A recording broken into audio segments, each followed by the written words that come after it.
Am I the asshole for punishing my son after he said something racist? About a week ago, my family ordered Chinese food for delivery.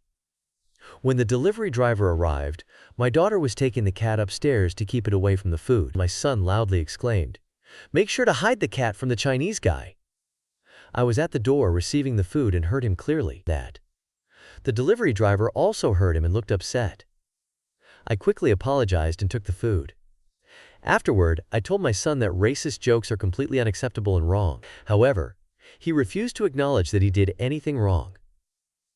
Later that night, I required my son to write a sincere apology to the delivery driver, whose name was on the receipt. In addition, I made him write a one-page paper on Chinese culture and another page explaining how racist jokes and stereotypes perpetuate racism. The next day, I took him to the restaurant, where he read his apology aloud to the delivery driver and handed over the papers he wrote. The driver appreciated the apology and thanked me for making my son do it. He then shared several instances of racist comments and attacks he had faced while working as a delivery driver. That night, my husband and I argued about my decision to make our son apologize.